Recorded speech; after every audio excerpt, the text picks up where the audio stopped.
24절입니다.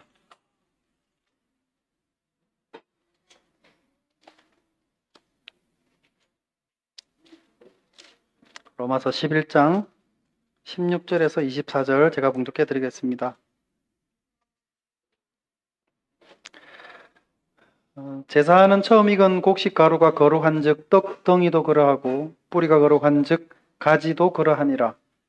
또한 가지 얼마가 꺾이었는데 돌 감람나무인 네가 그들 중에 접붙임이 되어 참 감람나무 뿌리의 진액을 함께 받는 자가 되었은즉 그 가지들을 향하여 자랑하지 말라. 자랑할지라도 네가 뿌리를 보존하는 것이 아니요 뿌리가 너를 보존하는 것이니라. 그러면 네 말이 가지들이 꺾인 것은 나로 접붙임을 받게 하려 함이라 하리니 옳도다. 그들은 믿지 아니함으로 꺾이고 너는 믿음으로 섰느니라. 높은 마음을 품지 말고 도리어 두려워하라.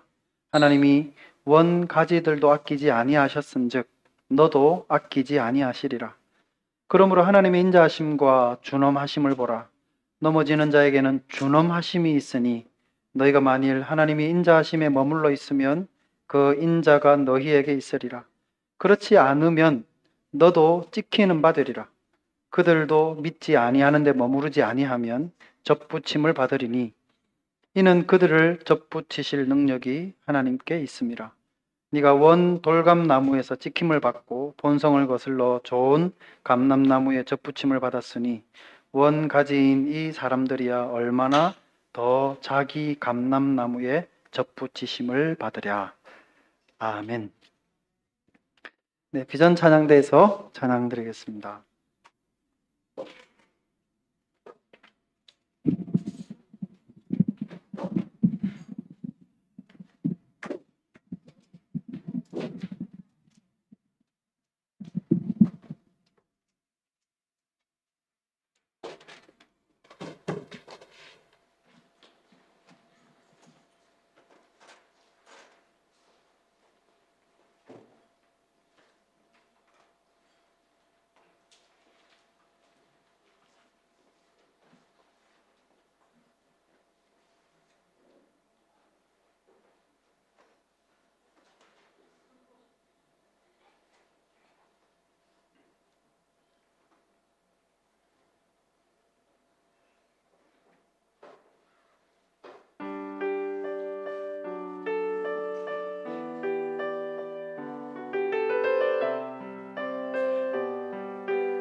네, 은혜로운 찬양 감사합니다.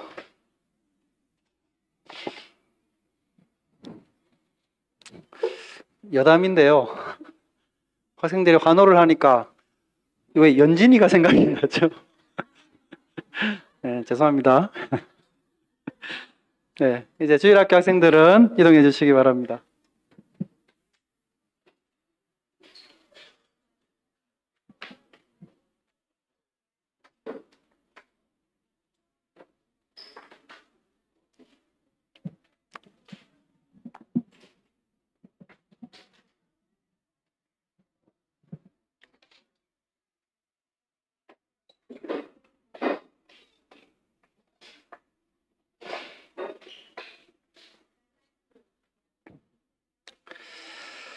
복음은 이스라엘에서부터 시작되었다.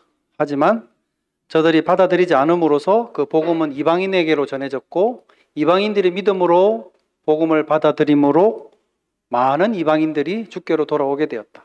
그리고 이 일이 나중에는 유대인들로 시기나게 함으로써 결국 그들도 주께로 돌아오게 될 것이다. 이것이 지난주에 구절을 통해서 간략하게 여러분과 나눴었는데요. 오늘 본문의 내용을 따라가면서 그 내용을 조금 상세하게 나누어 보려고 그럽니다. 오늘 읽진 않았지만 1절 말씀, 11장 1절 말씀은 이렇게 시작을 합니다. 그러므로 내가 말하노니 하나님이 자기 백성을 버리셨느냐? 그럴 수 없느니라. 2절에도 보면 하나님이 그 미리 아신 자기 백성을 버리지 아니하셨나니 라고 되어 있습니다. 비록 당시의 유대인들이 복음을 받아들이지 않았지만 그렇다고 해서 하나님이 이 이스라엘 백성들을 버리신 것은 아니라는 거죠. 그리고 그렇게 된 것조차도 사실은 하나님의 긴 계획 안에 포함되어 있는 것이다 라고 하는 게 바울 사도의 설명이었습니다. 이제 이렇게 말을 하면 독자들이 그러면 바울 사도는 아직 있지 아니하는 나중의 일을 어떻게 그럼 알게 되었는가? 무슨 근거로 바울 사도는 그렇게 이야기를 하는가? 라는 생각을 하면서 이 방금 말씀드린 거에 대한 설명을 듣고 싶어 할 거라는 생각을 이 바울 사도도 했던 것 같습니다. 그래서 7절 말씀에 보면 그런 적 어떠하냐라고 물으면서 이에 대한 설명을 하는데 구약 말씀을 인용을 해서 설명을 합니다. 8절 말씀에 보면 기록된 바 하나님이 오늘까지 그들에게 혼미한 심령과 보지 못할 눈과 듣지 못할 귀를 주셨다 함과 같으니라 고 기록을 했는데 이 8절 말씀은 신명기 말씀과 이사야에 있는 말씀을 바울 사도가 조합해서 인용을 한 말씀입니다. 그러니까 신명기에 있는 말씀은 뭐냐면 모세가 과거에 이스라엘 백성들에게 했던 메시지인데요. 하나님께서 그들에게 이 백성들에게 많은 기사와 이적을 보여주셨고 그들은 그것을 목격했음에도 불구하고 그들에게 깨닫는 마음과 보는 눈과 듣는 귀를 하나님이 주지 않으셨다는 거죠.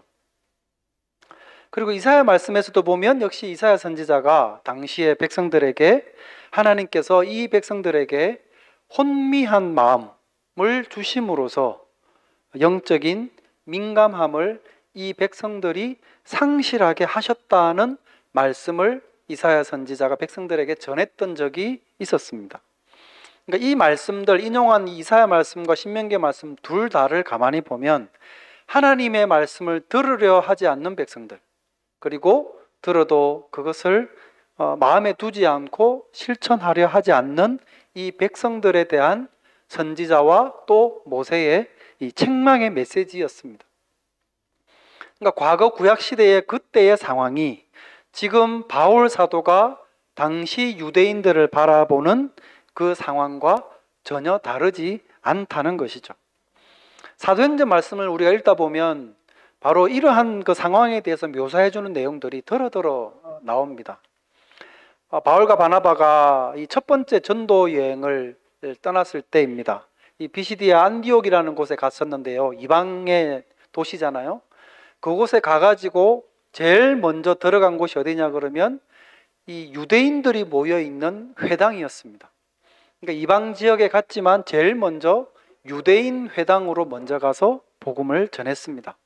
근데 거기서 복음을 듣는 사람들의 반응이 너무나 싸늘했습니다. 그래서 거기에 모여 있는 사람들에게 바울 사도가 이렇게 이야기를 합니다. 13장 46절의 사도행전. 바울과 바나바가 담대히 말하여 이르되 하나님의 말씀을 마땅히 먼저 너희에게 전할 것이로되 너희가 그것을 버리고 영생을 얻기에 합당하지 않은 자로 자처하기로 우리가 이방인에게로 향하노라. 복음을 들어도 전혀 마음의 문을 열지 않으니까 이제는 우리가 이방인에게로 향한다 라고 하면서 이제 그 회당을 나갔더랬습니다. 이게 1차 전도 여행 때고 2차 전도 여행, 3차 전도 여행 때도 마찬가지입니다. 가는 곳마다 사실은 유대인들이 모여있는 회당으로 먼저 갔습니다. 고린도로 갔을 때, 또 에베소라는 도시에 갔을 때도 마찬가지입니다. 회당에 들어가서 복음을 전했지만 많은 사람들이 그 복음을 거부하죠. 오히려 바울 사도를 핍박하려 하고, 그래서 바울 사도는 결단하고 그들로부터 나와서 어디로 가는가 그러면 이방인들이 모여있는 건물로 다시 들어갑니다. 그래 거기서 복음을 전하죠. 그러니까 바울 사도 역시도 이런 개인적인 경험이 많았던 사람이었습니다. 그러니까 이런 경험을 바탕으로 지금 바울 사도가 바라보기에 이스라엘 백성들이 복음에 대해서 반응하고 있는 이런 모습들을 자기의 경험에 기초해서 신학적으로 풀어주고 있는 겁니다. 그래서 11절에 있는 말씀처럼 결국은 그들의 복음에 대한 거절이 이방인으로 하여금 이방인에게 복음의 문을 열도록 하기는 했지만 그럼에도 그게 끝이 아니라 나중에 이방인들이 많이 복음을 받아들이고 믿게 되는 그 상황을 통해서 유대인들이 시기하여 다시금 복음을 저들도 받아들이게 될 것이라는 거죠. 그러니까 바울 사도가 신명기 말씀과 이사야 말씀을 인용해서 오늘 본문에서 이야기한 취지가 뭔가 그러면 저들로 하여금 깨닫지 못하고 보지 못하고 듣지 못하게 하신 분이 하나님이셨으니 나중에 다시 저들로 하여금 되돌아오게 하실 분도 하나님이시라는 것을 말씀을 하기 위해서였던 겁니다. 그러니까 이 이야기를 유대인들이 만약에 듣게 된다면 현재 믿지 않는 사람들이야 시큰둥하겠지만 복음을 받아들인 유대인들이 이 이야기를 듣는다면 자기 동족 이스라엘에 대해서 얼마나 많은 희망을 가지게 되겠습니까? 근데 이제 여기서 12절의 말씀은 이제 이렇게 기록을 하는데요.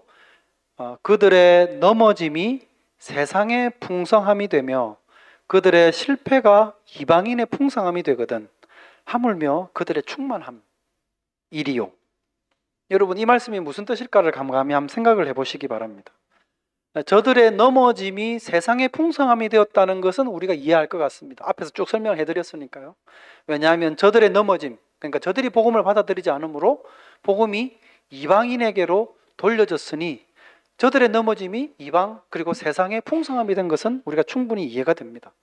그러면 하물며 그들의 충만함이리요 라고 했더니 그들의 충만함은 뭘 의미하는 거겠습니까?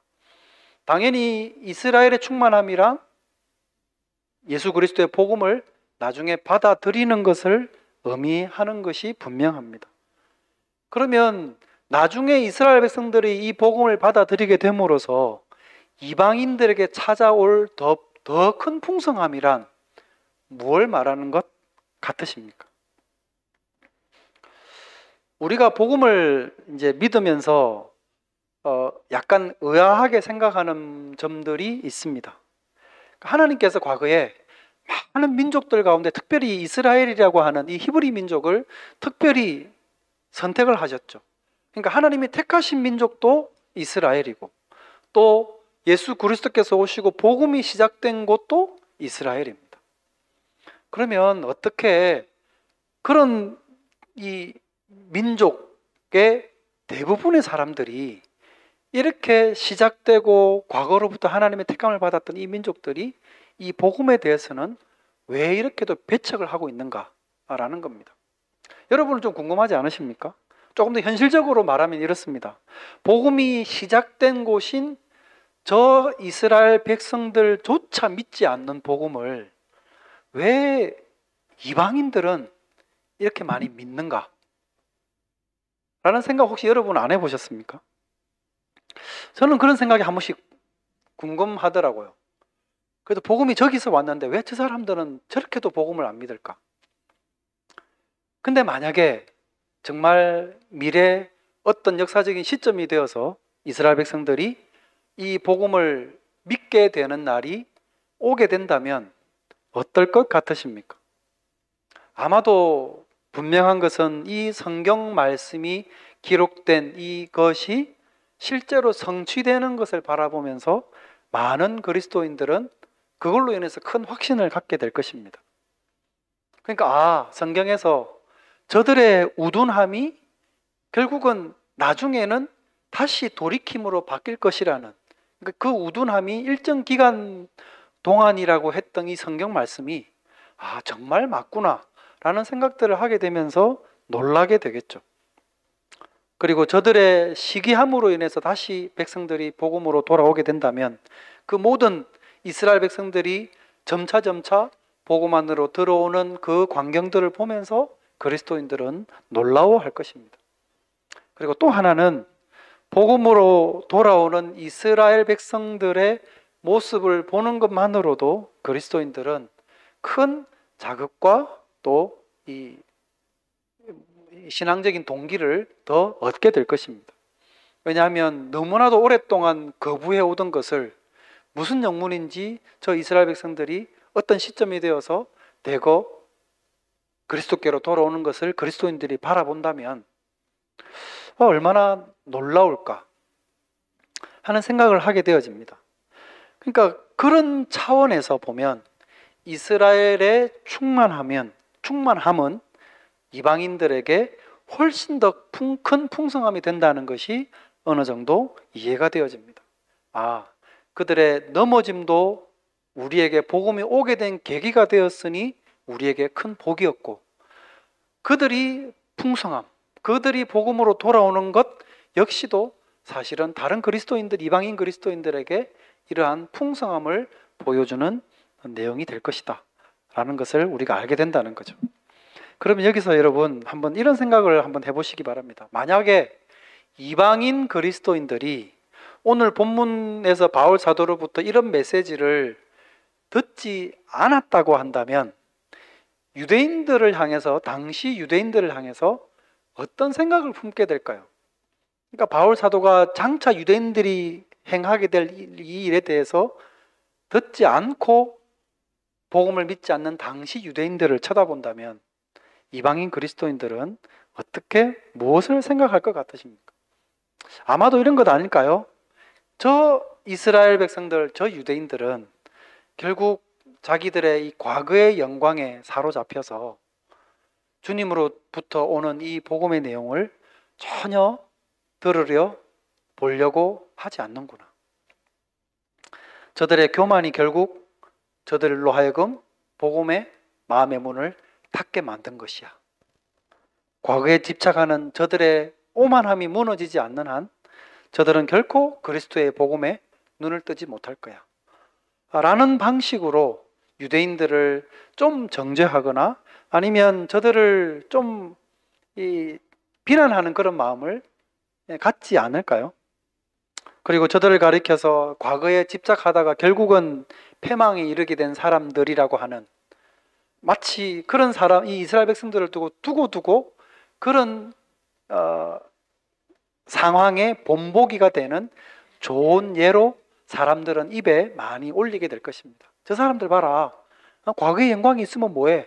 결국 그 교만 때문에 복음을 안 받으려서 저 꼴이 됐잖아. 그러니까 그 이방인들은 장차 그런 상황이 되어지면 그 이스라엘 백성들을 예를 들어서 그렇게 회자할 거라는 거죠. 그런데 16절 이하에서 바울 사도가 하는 말이 뭔가 그러면 이방인 그리스도인들이 혹이라도 이스라엘 백성들을 향해서 그런 생각을 하지 못하도록 하기 위해서 경계하는 말씀이 16절 이하에서 기록이 되어져 있습니다. 16절에 보면 제사는 처음 익은 곡식가루가 거룩한 즉 떡덩이도 그러하고 뿌리가 그러한 즉 가지도 그러하니라. 여기 나와 있는 처음 익은 곡식가루라든지 또 뒤에 있는 뿌리, 또 이런 그 비유는 그러니까 구약에 있었던 언약 백성들을 가리키는 거죠. 그리고 무슨 떡덩이 또 가지라고 표현한 이 비유는 지금 바울이 살고 있는 신약 시대의 이스라엘 백성들을 가리킵니다. 그러니까 구약 시대 때 유대인 이스라엘 백성들 족장들을 여러분 보십시오. 아브라함을 시작으로 해서 많은 믿음의 조상들이 하나님으로부터 언약을 받고 정말 하나님의 언약 백성으로서 충실하게 살아갔던 사람들이었습니다. 그러니까 그 사람들은 분명히 하나님의 언약에 포함되어 있는 사람들이죠. 근데 지금 바울 사도가 이야기하는 것은 이 신약 시대에 지금 주님을 거부하고 있는 저 이스라엘 백성들 역시도 구약의 언약 백성들의 자손들이기 때문에 이 사람들 역시도 하나님의 언약의 연속선상에 있는 사람들이니까 이 신약 시대 이스라엘 백성들도 이 하나님의 구약의 하나님의 언약에 의해서 나중에 거룩한 백성들이 되어지게 될 것이라는 이야기를 해주고 있는 겁니다. 그러니까 17절 이하에서는 또 다른 비유로 설명을 합니다. 17, 18절에 보면 또한 가지 얼마가 꺾이었는데 돌 감람나무인 네가 그들 중에 접붙임이 되어 참 감람나무 뿌리의 진액을 함께 받는 자가 되었은즉 그 가지들을 향하여 자랑하지 말라. 자랑할지라도 네가 뿌리를 보존하는 게 아니요 뿌리가 너를 보존하는 것이다. 이 비유에서 바울 사도는 이 꺾여짐 그리고 접붙임이라고 하는 이 두 주제를 가지고 이 이방인들에게 특별한 교훈을 주고 있습니다. 그러니까 이방인들에게 교훈을 주고 있는 거죠. 감람나무라고 비유한 이것은 하나님의 백성들을 말하는 겁니다. 그리고 뿌리라고 하는 것은 하나님의 생명의 근원이신 하나님을 가리킵니다. 그리고 거기서 나오는 그 줄기에서 나온 가지니까 이스라엘 그 옛날부터 이어져 왔던 언약 백성으로 이어져 왔던 이스라엘 사람들을 가리킵니다.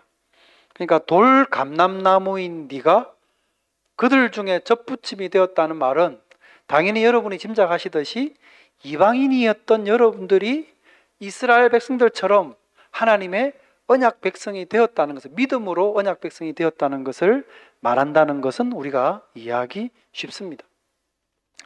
그런데 이 생각을 해보면 어떤 나무에 그 접붙임을 하기 위해서는 그 전에 무슨 과정이 있어야 됩니까? 그 접붙일 나무의 가지를 잘라내야 됩니다. 그냥 붙이기만 하면 되는 게 아니라 그림을 제가 하나 구글에서 찾아가지고 옮겼는데요. 접붙임을 하려면 접붙이려는 부분의 가지를 잘라내야 됩니다. 그리고 갈라서 거기에 새로운 다른 가지를 붙이게 되는 거죠. 그러니까 접붙임을 위해서는 원래의 가지가 꺾여야 된다는 이야기입니다. 그 이야기를 지금 바울 사도가 하고 있는 거죠. 그러니까 꺾여진 그 자리에 이방인인 여러분들이 접붙임을 당했다는 거죠. 그러니까 유대인들은 믿음을 믿지 않음으로써 잘려나가고 그 자리에 이방인인 여러분들이 믿음으로 접붙임을 당했다라는 것을 설명을 하였습니다. 그러니까 이방인들은 유대인들을 향해서 은근히 이런 마음을 가졌을 수 있습니다. 조금 전에 말씀을 드렸던 것처럼 저 사람들은 자신들의 역사를 믿고 율법을 믿고 교만해져서 그리스도의 복음을 받아들이지 않고 은혜를 저버린 사람들이지만 우리는 믿음으로 복음을 바로 받아들여서 하나님의 백성이 된 거야. 그러니까 저들이 차버린 복을 우리가 얻은 게지 라고 하면서 이방인 그리스도인들은 약간 스스로 자랑하는 마음과 자고하는 마음을 이런 방식으로 가질 수 있었다는 겁니다. 근데 바울 사도의 그 표현에 의하면 이 이방인 그리스도인들에게 실제로 이런 마음이 있었던 것 같습니다. 근데 바울 사도는 이방인 그리스도인들을 향해서 그런 마음을 갖지 말라고 경고하고 있는 거죠. 너희가 그렇게 해서 은혜의 백성이 되었다고 해서 원래 가지였던 이스라엘 백성들을 향해서 그런 마음을 품지 말라는 겁니다. 이유가 무엇입니까? 이유는 여러분들도 바로 그 뿌리에 의존해 있기 때문이라는 사실이죠. 접붙임을 했다고 해서 그걸로 모든 게 해결된 것이 아니라 그렇게 됐다는 것은 그 나무의 뿌리로부터 쭉 영양과 진액을 공급받아서 생명을 유지하는 것입니다. 그걸 바울 사도도 인정을 합니다. 그래서 20절에 보면 옳도다. 그들은 이스라엘 사람들을 말하는 거죠. 그들은 믿지 아니함으로 꺾였고 너희들은 믿음으로 섰느니라. 이것은 인정합니다. 근데 그 다음 구절에 보면 높은 마음을 품지 말고 도리어 여러분들도 두려워해야 됩니다. 자신들이 그 꺾인 자리에 접붙임이 되었다고 해서 마치 다 된 것이냐, 이제 나는 믿었으니까 구원은 이미 따놓은 당상이야 라고 하면서 그렇게 자고하는 마음을 갖지 말라는 거죠. 가지는 본질적으로 생명을 갖고 있지 않습니다. 가지는 나무에 붙어 있을 때에만 그 나무로부터 생명을 공급받을 수 있는 것일 뿐입니다. 21절 말씀에 보면 경고성의 메시지입니다. 하나님이 원 가지들도 아끼지 아니하셨은즉 너도 아끼지 아니하실 것이다. 이방인 그리스도인들도 여전히 두려워해야 될 대목이 바로 이 지점입니다. 하나님께서는 원래 가지였던 이스라엘 백성들조차도 저들이 믿지 않으니까 과감하게 잘라냈습니다. 원 가지도 잘라낼 수 있는데 접붙임 받은 가지야 얼마든지 잘라내실 수 있는 것 아니겠습니까? 이방인들은 처음부터 하나님의 백성이 아니었습니다. 이스라엘 백성들이 과거에 하나님의 백성이었을 때 이방인들은 하나님을 알지도 못했습니다. 그렇다고 한다면 스스로 자랑하는 마음과 자고하는 마음을 가질 아무런 이유가 없는 거죠. 왜냐하면 원가지도 잘려 나갈 수 있는 판에 접붙임을 받은 가지인들 언제든 잘려 나갈 수 있다는 것을 이 접붙임을 받은 이스라엘 백성들이 기억하고 있어야 된다는 이야기입니다. 22절 말씀에서 보면 그러므로 하나님의 인자하심과 준엄하심을 보라. 넘어지는 자들에게는 준엄하심이 있으니 너희가 만일 하나님의 인자하심에 머물러 있으면 그 인자가 너희에게 있으리라. 그렇지 않으면 너희도 찍히는 바가 되리라. 하나님의 백성들이라면 하나님의 인자하심뿐만 아니라 하나님의 준엄하심도 동시에 기억하고 있어야 됩니다. 여러분, 그리스도를 통해 하나님이 우리에게 주신 생명은 하나님의 한없는 은혜를 우리에게 말해주고 있습니다. 크신 은혜, 한없는 인자하심, 이것을 예수 그리스도의 대속하심이 잘 보여주고 있습니다. 그 은혜가 아니고는 우리 중 어느 누구도 생명으로 나아갈 수 없었습니다. 그런데 그렇게 해서 생명을 얻었다 하더라도 이 은혜라고 하는 환상 가운데서 성도는 머물러 있어서는 안 된다는 거죠. 이제는 믿었으니까 됐고 하나님은 사랑이시니까 내가 순간순간 그렇게 철저한 신앙인으로 살아가지 않는다 하더라도 나는 구원을 얻을 거야. 왜? 나는 옛날에 예수님을 믿는다고 고백을 했고 지금도 예수님을 믿으니까. 거기서 믿음이란 여러분 무엇일 것 같으십니까? 저는 이것은 환상이라고 말씀을 드리고 싶습니다. 하나님의 준엄하심을 망각한 환상인 것이죠. 오늘 말씀은 하나님의 인자하심과 동시에 하나님의 준엄하심을 동시에 보고 있으라고 가르치고 있습니다. 넘어지는 사람에게는 하나님의 준엄하심이 있답니다. 이 넘어지는 것이란 당연히 믿음을 다시 버리는 걸 말하는 것이겠죠.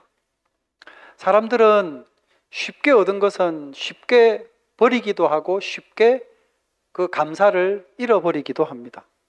왜냐하면 쉽게 얻었기 때문에 또다시 쉽게 얻을 수 있다고 생각을 할 수 있기 때문에 그렇습니다. 믿어서 얻은 것이기 때문에 대충 살다가 나중에 또다시 믿으면 된다고 생각을 합니다. 여러분, 만약에 우리들 가운데 그런 식으로 생각을 하고 있는 사람이 마음은 안 그럴지라도 실천적으로 그런 신앙의 삶을 살아가고 있는 사람이 있다고 한다면 그런 신앙인들은 삶의 과정 가운데서 정말로 하나님 앞에 진실한 신앙인으로서 흔적을 남긴 순간이 어떤 순간일 것이라고 생각하십니까? 그런 마음을 품고 살아가는 신앙인이라면 매 순간순간 하나님 앞에 진실할 수 없습니다. 이런 신앙인은 하나님의 준엄하심을 모르기 때문입니다. 다시 읽어드리면 너희가 만일 하나님의 인자하심에 머물러 있으면 그 인자가 너희에게 있으리라. 그렇지 않으면 너도 찍히는 바가 될 것이다. 그러니까 원가지도 이스라엘 백성들도 믿지 않아서 잘라내셨던 하나님이십니다. 이스라엘 백성들인들 자기들이 하나님, 조상적부터 하나님을 믿어왔던 이 민족인데 하나님이 자신들을 버리실 것이라고 생각이나 했겠습니까? 자신들은 태생부터가 이 왕의 DNA를 갖고 있다고 생각을 했습니다. 그러니까 하나님께서 자기 민족은 반드시 택하셨으니까 구원으로 인도하고 계신다고 생각하고 있었습니다. 많은 이방인들이 우상을 섬기고 헛된 것들을 자기들의 신이라고 그렇게 숭배하며 살아갈 때 자기 민족의 조상들은 하나님을 늘 섬겨왔었습니다. 그런 조상들의 후손인 자기들을 하나님께서 믿지 않는다는 이유로 내친다는 생각은 그들로서는 상상할 수도 없었을 것입니다. 그러나 하나님의 인자하심에 그들이 머물러 있지 않음으로 인해서 그들은 가차없이 잘려나가게 되었습니다. 좀 비슷한 이야기로 주변에서 이런 이야기를 아마도 들어본 적이 있을 겁니다. 어떤 불신자가 있습니다. 예수님을 안 믿습니다. 근데 그의 가족을 이렇게 보니까 조상적부터 하나님을 잘 믿어왔던 가족이에요. 증조 할아버지는 누구 어떤 분과 교회를 세웠고, 할아버지는 어떤 교회 장로님이셨고, 아버지는 목사님이고, 친척들 중에도 목사님이 여러 명이고. 근데 저 사람은 지금 안 믿을 뿐이지 저런 믿음의 내력이 있는 가족인데 하나님이 저 사람을 그냥 두시겠어? 나중에 불러서 구원하실 거야.